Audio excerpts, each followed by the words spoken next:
Fala galera que já é inscrita no Pautas e Táticas, ou você que vai se inscrever assim que o vídeo acabar.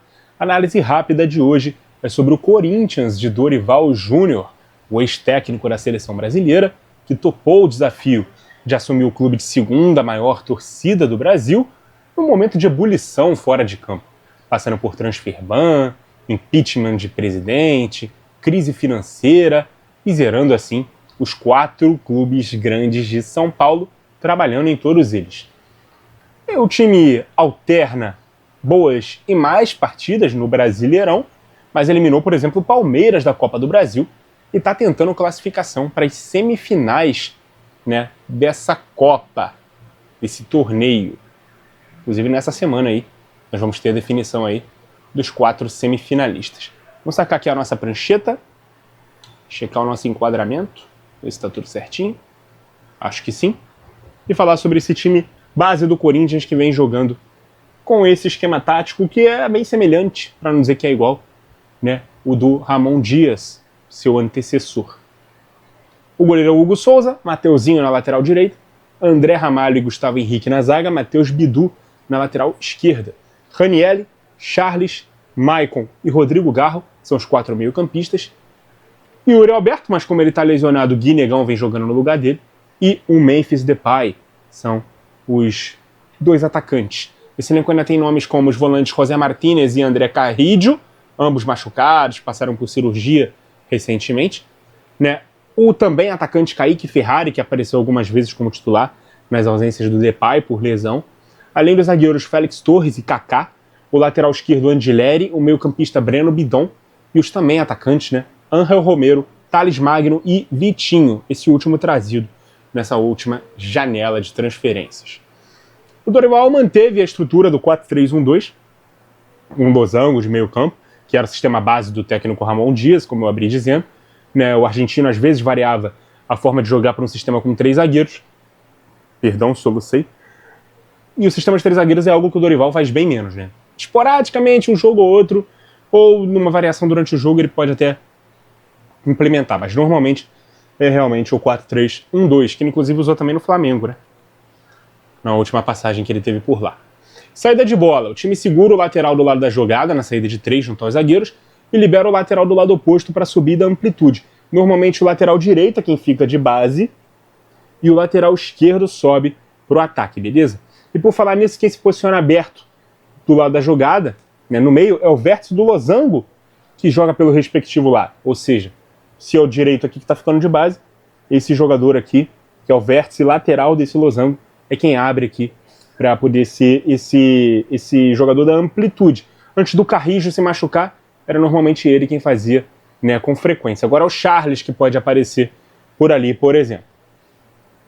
O meia central, normalmente o Garro, recua para ocupar essa posição, compensar a saída do tripé desse meio campista, se posicionando assim, como esse vértice direito, mas dessa vez de um triângulo de ponta baixa, de base alta.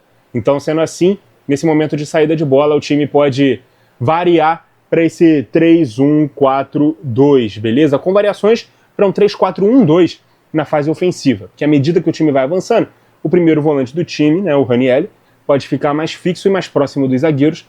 Com isso, o Mateuzinho passa a subir para o ataque. E aí o Charles retorna para o meio campo. E o Garro é quem vem fazer aqui a entrelinha. Sendo assim, o time pode meio que variar para esse 3-4-1-2, tendo aqui o Ranielli sendo esse jogador mais próximo aqui dos 2 zagueiros, não necessariamente um terceiro zagueiro, mas pode ser lido aqui como um terceiro homem aqui da primeira linha defensiva, beleza?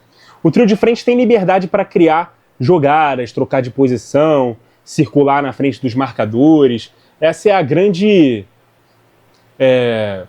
marca do trabalho do Dorival, soltar as peças ofensivas sem que elas cumpram complexas funções. Foi assim no Flamengo, posicionando o Arrascaeta entre linhas, o Gabigol ao lado do Pedro, como segundo atacante que ele é, e é assim que ele reproduz com o Garro, na entrada da área, as funções do uruguaio no rubro-negro, explorando os passes, a finalização de fora da área, o drible curto do jogador, essas duas opções de passes que ele tem aqui também nos meios espaços, 2 na amplitude também com os 2 laterais, tendo a oportunidade também de explorar, né, essa entrada na área para poder finalizar mais dentro da área. O Garro é um autêntico camisa 10, beleza?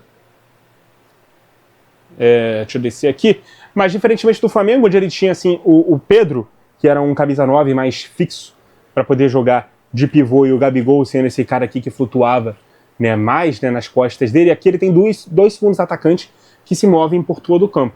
O Yuri Alberto, que cresceu muito quando passou a jogar com outro atacante na frente, né, e o Memphis Depay, que se aproveita muito das corridas em diagonal em direção à área. Ele que foi usado outras vezes como ponta, também já foi usado como 9, sacrificado, né, nessas duas funções, porque ele é um segundo atacante, então ele joga mais aqui nessa posição. Com a lesão do Yuri Alberto, o Guinegão, jovem jogador, vem jogando no lugar dele. Ele é mais centroavante mesmo, um jogador mais fixo, alto, forte, terminal, mas ainda assim é rápido e móvel para trabalhar a bola fora da área, atacar bem os espaços e também jogar pelo lado da bola quando o time constrói pelos lados, beleza? Mas normalmente ele vai se comportar como esse jogador que, quando a bola está com um dos laterais que avança para o fundo, ele vai se posicionar no segundo pau, enquanto o Depay aqui fica como opção de passe. Então sempre que o cruzamento vier aqui do lateral, ele vai correr, vai fazer a corrida dele, né, para o segundo pau, ou seja, para o lado oposto, para as costas do zagueiro do lado oposto. Na defesa, o Dorival alterna 2 sistemas de jogo, mas ambos acabam sacrificando jogadores de uma posição, tendo que fazer outros papéis distintos, beleza? Vou descer aqui rapidinho e vou postar a minha linha de 4 defensores para poder falar de qual é a postura defensiva que o time vem adotando. Primeiro ele testou a estrutura do 4-1-4-1, que exigiu o meia abrir pelo lado esquerdo, principalmente quando o Igor Coronado ainda estava no clube, né, jogando no lugar do Rodrigo Garro, muitas vezes, ou nas rotações de elenco, né, ou quando o Garro não estava disponível, o jogo, suspenso, machucado, enfim. E aí o Coronado, né, vinha fazer essa função. Com isso, o Ranieri ficava entre as linhas, os outros 2 meio-campistas jogavam na frente dele, e um dos atacantes abria pela direita. Às vezes o Thales Magno, às vezes o Romero, principalmente o Romero. Quando era o Depay que tinha que fazer esse papel, ou o próprio Yuri Alberto, aí já ficava mais difícil, né, fazer essa recomposição. A segunda formação defensiva consiste em abrir os volantes vértices, né, do meio campo, pelos lados, e tentar recuar o Garro, como se ele fosse esse segundo volante do time, beleza? Mas naturalmente um camisa 10 não baixa na mesma linha que um camisa 5, né? O que deixa um buraco enorme aqui entre o Ranieri e o meio-campista que está dando combate pelo lado. Essa é a principal fragilidade do Corinthians, que gera um efeito dominó. Então você vê que esse espaço grande que o Garro não consegue cobrir, porque ele não volta tanto, não tem tanta essa disciplina para poder alinhar junto com os outros meio-campistas. Então isso acaba fazendo o quê? Se um dos defensores salta a pressão para tentar dar combate nesse espaço atacado, ele gera espaço nas costas dele para ser atacado por outro atacante do adversário.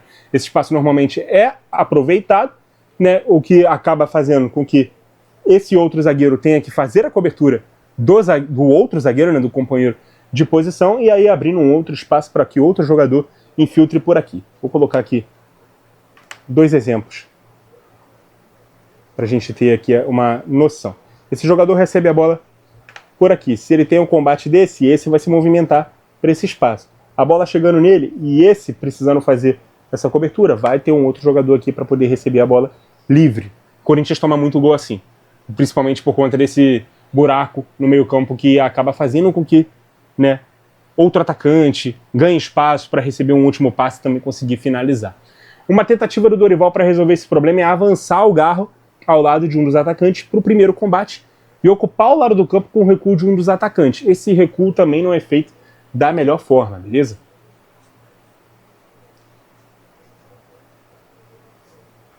Então se o Garro vem dar combate aqui e necessita, por exemplo, a bola está aqui, o time faz a basculação para esse lado, o time necessita que um dos atacantes venha fazer essa cobertura, ele não vai fazer a cobertura da forma adequada, esse espaço aqui vai surgir para outro jogador, né, para parear esse posicionamento com um dos meio-campistas à frente do lateral, mas antes de expor o lado do campo do que o centro, né, porque o gol fica no centro. O espaço mais perigoso, que demanda mais urgência de ser protegido, é o meio. Então o time prefere expor aqui o lateral, o mano a mano e tal, ter a cobertura aqui, né, de um dos zagueiros, do que expor o centro do campo, beleza? Até o momento da gravação desse vídeo, gente, eu estou gravando no dia 6 de setembro, estamos no meio da data FIFA, né, o Corinthians ocupa a 12ª posição do Brasileirão, com 26 pontos em 22 jogos, 6 vitórias, 8 empates e 8 derrotas, 23 gols marcados, 28 sofridos, 4 pontos acima da zona do rebaixamento e 9 da zona de classificação para a próxima Libertadores. Um clube na tabela e nos bastidores sabe que a luta é mais uma vez contra o descenso. Mas o time titular tem muita qualidade, sim, né? E o trabalho do Dorival vem dando competitividade ao time aos poucos.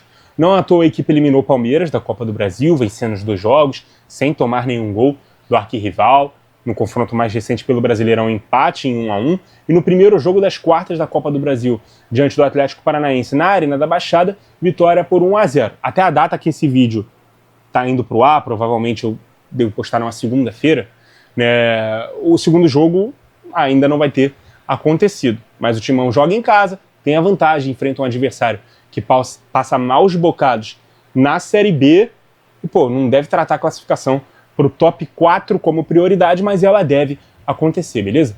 Ainda assim, o Corinthians não deveria tratar, né, essa possível classificação para a Copa do Brasil como, né, uma chance real de título, até porque não tem um time realmente que credencie o Corinthians a ser um postulante a alguma taça nesse ano. Por mais que a classificação dê uma grana importante, as semifinais sejam jogadas só após o término do Brasileirão, o risco de queda, meu amigo, é real.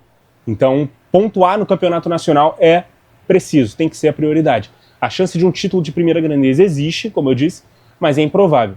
Por isso, essa distração deveria ser deixada em segundo plano num primeiro momento. De toda forma, o time mostra um futebol que evolui pouco a pouco. Na minha opinião, o Corinthians não deveria ter mandado o Ramon Dias embora, mas a escolha pelo Dorival não foi ruim.